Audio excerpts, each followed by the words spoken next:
এখানে আমি কলা নিয়েছি, এখানে নিয়েছি চাপাতি এবং এখানে নিয়েছি পেঁয়াজের খোসা। প্রিয় দর্শক, আপনারা যারা ছাদ বাগানে, বিটি বাগানে কোনো ধরনের রাসায়নিক উপাদান ছাড়া শুধু জৈব পদ্ধতিতে অর্গানিক ফসল ফলাতে চান, আজকের ভিডিওটা প্রিয় দর্শক তাদের জন্য। দর্শক, একজন মানুষ বেঁচে থাকার জন্য যেমন 4টা জিনিস প্রয়োজন: বাতাস, সূর্যালোক, পানি এবং খাদ্য। তেমনি প্রিয় দর্শক, একটি গাছ বেঁচে থাকার জন্য ঠিক এই 4টি উপাদান প্রয়োজন।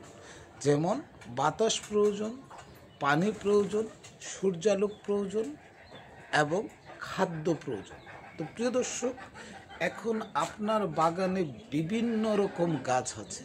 তো বিভিন্ন রকমের গাছের খাদ্য চাহিদা বিভিন্ন রকম হতে পারে, কিন্তু আজকের ভিডিওতে আমি আপনাদেরকে এমন একটা রেমেডি বানিয়ে দেখাবো, যে রেমেডিটা আপনি আপনার ছাদ বাগান এবং বিটি বাগানের যে কোনো গাছে দিতে পারবেন এবং যে কোনো গাছের জন্য খুবই কার্যকর। তো প্রিয় দর্শক, চলুন কথা না বাড়িয়ে মূল কাজে চলে যাই। এই পেঁয়াজের খোসা, চাপাতি এবং কলা, এই 3টা দিয়ে আমি একটা রেমেডি তৈরি করব। প্রিয় দর্শক, আমার যেহেতু অনেক গাছ, সেহেতু আমাকে বেশি করে কলা নিতে হয়েছে। আপনাদের যদি অল্প গাছ হয় তাহলে 2 থেকে 3 কলা নেবেন, আর এখানে চাপাতিও আপনারা কমিয়ে নেবেন এবং পেঁয়াজও কমিয়ে নেবেন। তো প্রিয় দর্শক, আমি পরিমাণটা আপনাদেরকে দেখিয়ে দেব। এই কলাগুলিকে আপনারা দাও দিয়ে বা ছুরি দিয়ে টুকরো করে কেটে নেবেন। কলাগুলিকে আমি কেটে নিয়েছি। এবার এই কলাগুলিকে আপনারা এরকম চিবিয়ে পেস্ট বানিয়ে ফেলবেন, মানে ভর্তা বানিয়ে ফেলবেন। আচ্ছা, তো এইটাতে আমরা 1 কেজি পরিমাণ চা পাতি দিয়ে দিব। চা দোকানদার চা বানানোর পর যে ফেলে দেয়া পাতি, সেখান থেকে আমি এই পাতিটা সংগ্রহ করেছি। প্রিয় দর্শক, আপনারা দেখতে পাচ্ছেন এই দুটো উপাদানের সাথে আমি এবার কিছু পেঁয়াজের খোসা মিলিয়ে দিলাম।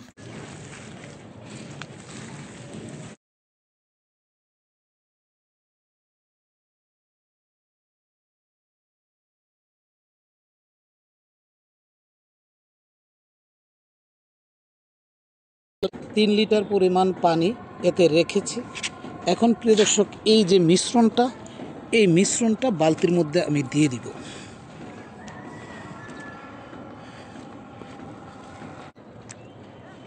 এই মিশ্রণটাকে আমরা একটা কাঠি দ্বারা নেড়ে নেড়ে এটা ভালো করে মিক্স করে নেব।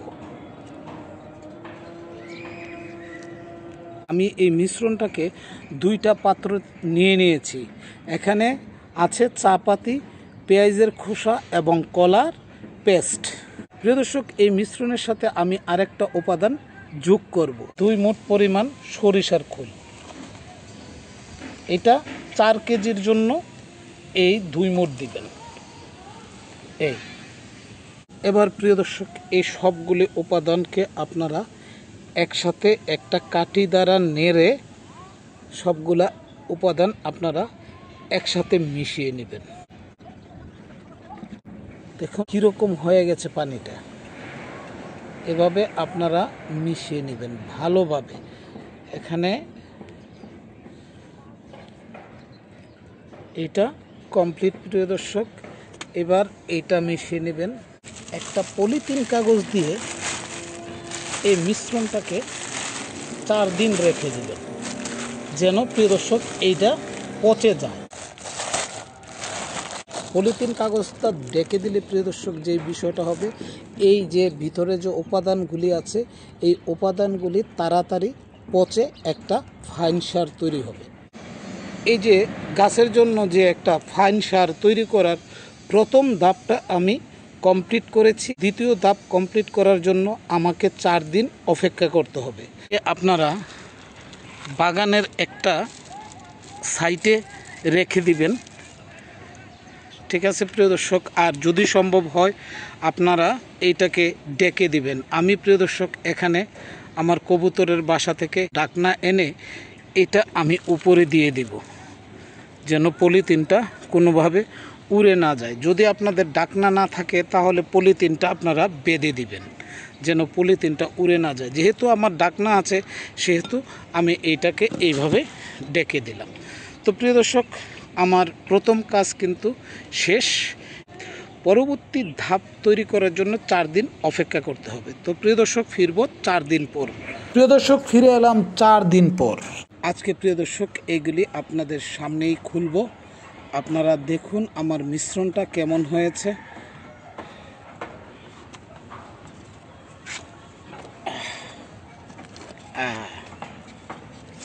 আপনাদের ডেকে দিয়েছিলাম প্রিয় দর্শক, এই যে দেখুন মিশ্রণটা দেখতে পাচ্ছেন আপনারা, এই যে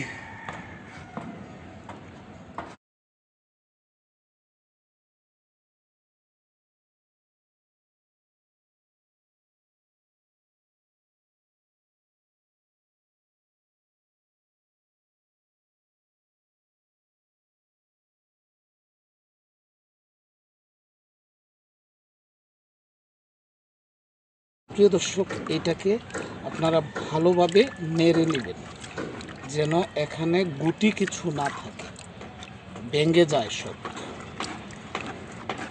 এইটাকে সব ধরনের গাছের জন্য বানিয়েছি। তো আপনারা জানেন যে গাছের মধ্যে কিছু ফাঙ্গাস হয়, গাছের গোড়ায় মাটিতে কিছু ফাঙ্গাস হয়। এই ফাঙ্গাস দমনের জন্য এই মিশ্রণের মধ্যে আমি 2 চামচ হলুদের গুঁড়া দিয়ে দেব ফাঙ্গাস দমন করার জন্য। এখানে বিউবিট দিয়ে দিব 3 চামচ বা 4 চামচ বিউবিট দিয়ে দিব। এই 4 চামচ বিউবিট দিয়ে দিলাম। সব কিছু মিলে এখানে প্রায় 5 লিটারের মতন মাল আছে। এটা ভালোভাবে আপনারা মিশিয়ে নেবেন। দর্শক দেখুন, এখানে আমি 10 লিটার সাদা পানি নিয়েছি। যে মিশ্রণটা আমি বানিয়েছিলাম এখান থেকে 1 মগ মিশ্রণ মিশিয়ে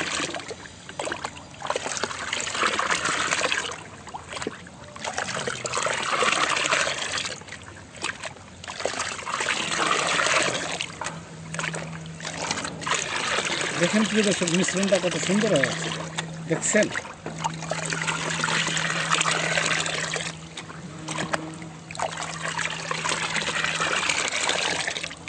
তো প্রিয় দর্শক দেখতে পাচ্ছেন আমার মিশ্রণটা কত সুন্দর হয়েছে।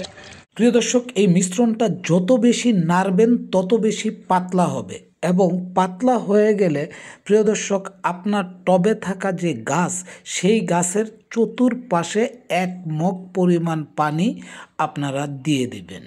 প্রিয় দর্শক, আপনারা ফুল প্রসেসটা দেখলেন। এইভাবে আপনারা প্রিয় দর্শক গাছের জন্য খাবার বানাবেন, এবং প্রতি 10 দিন পর পর প্রিয় দর্শক এই খাবারটা গাছের জন্য বানাতে হবে। তো প্রিয় দর্শক, আজকের ভিডিও থেকে বিদায় নিব, ফিরব নতুন কোনো ভিডিও নিয়ে। ততক্ষণ পর্যন্ত প্রিয় দর্শক আপনারা ভালো থাকুন, সুস্থ থাকুন আর নিরাপদে পথ চলুন। আল্লাহ হাফিজ।